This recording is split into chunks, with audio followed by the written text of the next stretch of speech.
Good morning, welcome to news analysis. నేను జ్యోత్స్న. డిస్కషన్లోకి వెళ్లే కన్నా ముందు వివిధ పత్రికల్లో వచ్చిన వార్తా కథనాలను ఒకసారి చూద్దాం.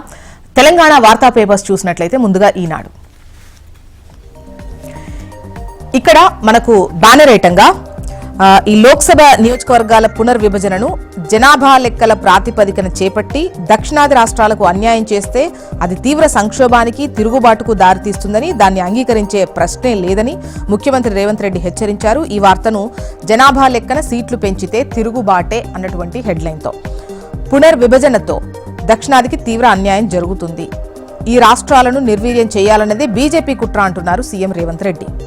ఇక తెలంగాణ ప్రాజెక్టుల కోసమే ఢిల్లీకి వెళ్తున్నాం, మేం లిక్కర్ దందాలు చేయడం లేదు, ప్రత్యేక విమానాల్లో దుబాయ్ వెళ్లలేదు, పీసీసీ సమావేశంలో ముఖ్యమంత్రి రేవంత్ రెడ్డి.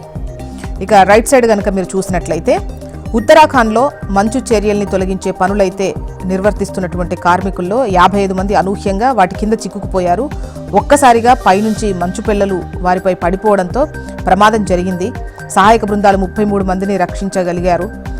మిగిలిన 22 మంది ఆచూకీ కోసం ముమ్మరంగా గాలింపు చర్యలైతే కొనసాగుతున్నాయి. ఈ వార్తను మంచు చర్యల కింద 22 మంది, ఇప్పటికే 33 మందిని రక్షించిన బలగాలు, ఉత్తరాఖండ్లో ప్రమాదం. ఇక లెఫ్ట్లో ఎస్ఎల్బీసీకి సంబంధించి సొరంగంలో జల్లెడ అంటూ రాత్రింబవళ్లు కొనసాగుతున్నటువంటి సహాయక చర్యలు, తొలిసారి టీబీఎంను దాటి మొదలైన అన్వేషణ, జీపీఆర్ పరికరంతో పలు అనుమానిత ప్రాంతాల గుర్తింపు, ఆయా చోట్ల తవ్వుతున్న నిపుణులు. ఇక 6,000 కోట్లతో నిరుద్యోగులకు స్వయం ఉపాధి, రాష్ట్ర స్థాయి బ్యాంకర్ల సమావేశంలో ఉప ముఖ్యమంత్రి భట్టి విక్రమార్క వెల్లడి. ఒప్పందం కుదుర్చుకుంటారా లేదా వాడివేడిగా భేటీ, అర్ధాంతరంగా ముగిసిన చర్చ, జెలెన్స్కీపై ట్రంప్ ఆగ్రహం, మీ తీరు మూడో ప్రపంచ యుద్ధం తెచ్చేలా ఉంది అని చెప్పేసి ట్రంప్ అన్నటువంటి విషయాన్ని ఇక్కడ హైలైట్ చేశారు. ఒప్పందం కుదుర్చుకుంటారా లేదా అన్నటువంటి హెడ్లైన్తో. నెక్స్ట్ ఆంధ్రజ్యోతి. ఇక్కడ కూడా దక్షిణాది రాష్ట్రాల తిరుగుబాటు తప్పదు, జనాభా ప్రాతిపదికన లోక్సభ సీట్లు పెంచే కుట్ర జరుగుతోంది అని చెప్పేసి సీఎం రేవంత్ రెడ్డి అన్నటువంటి విషయాన్ని ఇక్కడ హైలైట్ చేస్తూ బ్యానర్ ఐటంగా ఇచ్చారు.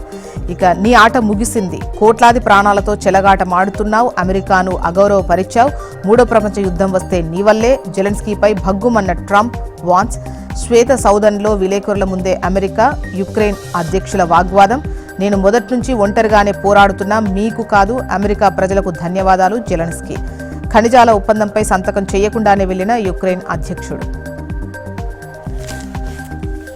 ఇక మామునూరు విమానాశ్రయానికి పచ్చ జెండా, వరంగల్ జిల్లాలో నిర్మాణానికి కేంద్రం ఓకే చెప్పింది.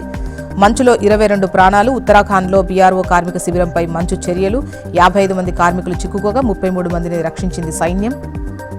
సింపుల్ మీనాక్షి అంటూ నిరాడంబరతకు చిహ్నంగా కాంగ్రెస్ కొత్త ఇన్ఛార్జ్. గత ఇన్ఛార్జీలకు పూర్తి భిన్నంగా మీనాక్షి నటరాజన్. రైల్లో రాష్ట్రానికి రాక, ప్రభుత్వ అతిథి గృహంలోనే బస, స్వాగతం పలికేందుకు స్టేషన్కు రావద్దని ముందే స్పష్టం. ఆమె సూచనతో గాంధీ భవన్ వద్ద కనిపించని ఫ్లెక్సీలు, కటౌట్లు.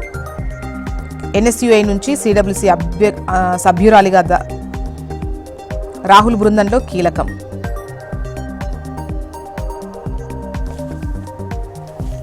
నెక్స్ట్ నమస్తే తెలంగాణ. మట్టి దిబ్బల కింద కూలిన బతుకులు అంటూ ఎస్ఎల్బీసీ సొరంగంలో మరణ మృదంగం, సజీవ ఆశలు ఆవిరి, 7 రోజుల ప్రయత్నాలు విషాదాంతం. శుక్రవారం రాత్రంతా కొనసాగిన ఉత్కంఠ, జీపీఆర్ టెక్నాలజీతో ఆనవాళ్లు గుర్తింపు, 8 మంది కార్మికుల మృతదేహాల వెలికితీత. ఘటనా ప్రదేశంలో ఉద్విగ్న వాతావరణం, అధికారికంగా ధృవీకరించని ప్రభుత్వం. ముందు ఓటు వెనక వేటు అంటూ సంకటంలో జంపు జిలానీలు. ఎమ్మెల్సీ ఎన్నికల్లో ఎటువైపు ఉండాలి, గోడ దూకిన ఎమ్మెల్యేల్లో అంతర్మదనం, కాంగ్రెస్కు ఓటేయడం అంటే రాజకీయ భవితను బలిపెట్టడమే అని ఆందోళన. నా పంట ఎండింది, పరిహారం ఇయ్యండి, సీఎంకు కాంగ్రెస్ నేత వీడియో విన్నపం.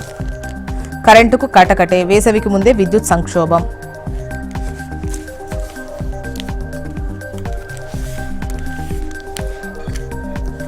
Hans India.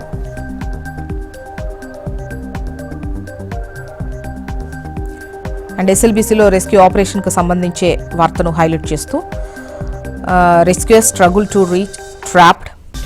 And the next news, cabinet meet on March 6th. And another news, Mamnoor airport gets centre's note.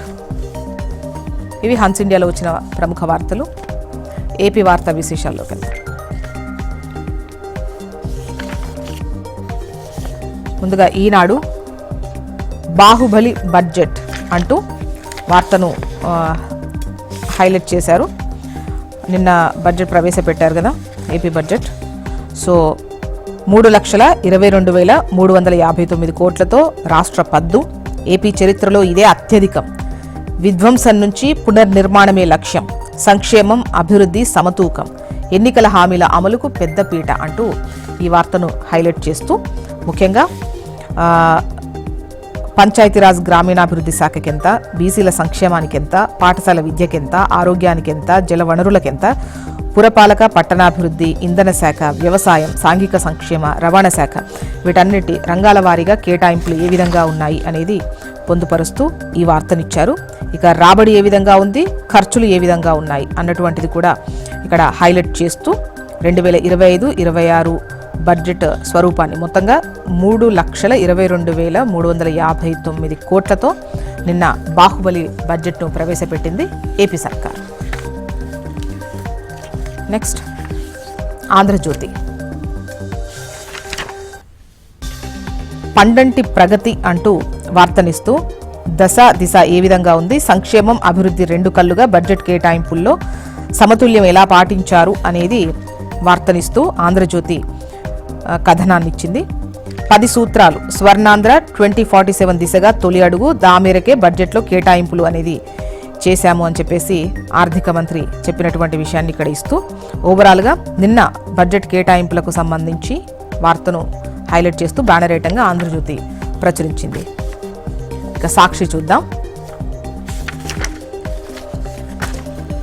Ramoji లేరు, విచారణే అక్కర్లేదు అంటూ వార్తనిస్తూ బ్యానర్ ఐటమ్ ఇచ్చారు. మార్గదర్శి కేసు సమయం వృధా వ్యవహారం, డిపాజిట్ల వసూలుపై ఎవరూ ఫిర్యాదు చేయలేదు. ఒకవేళ ఎవరైనా ఫిర్యాదు చేస్తే ఆర్బీఐ చూసుకుంటుంది. హైకోర్టుకు సూచించిన ఏపీ, తెలంగాణ ప్రభుత్వాలు.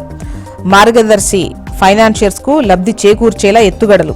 చట్టవిరుద్ధంగా 1,000 కోట్ల డిపాజిట్ల సేకరణ నేరమే అన్న ఆర్బీఐ.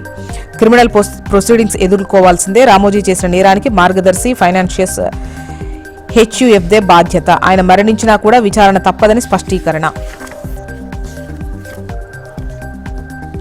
అండ్ ఇవాల్టి నుంచి ఇంటర్ ఎగ్జామ్స్ ఉన్నాయి. ఈ నెల 20 వరకు ఎగ్జామ్స్ ఉంటాయి. ఉదయం 9 గంటలకు ప్రారంభం. 1 నిమిషం ఆలస్య నిబంధన ఉంది. 1 నిమిషం ఆలస్యమైనా కూడా అనుమతించరు. నెక్స్ట్ మొత్తానికి ఇవి ఇవాళ వివిధ పత్రికల్లో వచ్చినటువంటి వార్తా కథనాలు.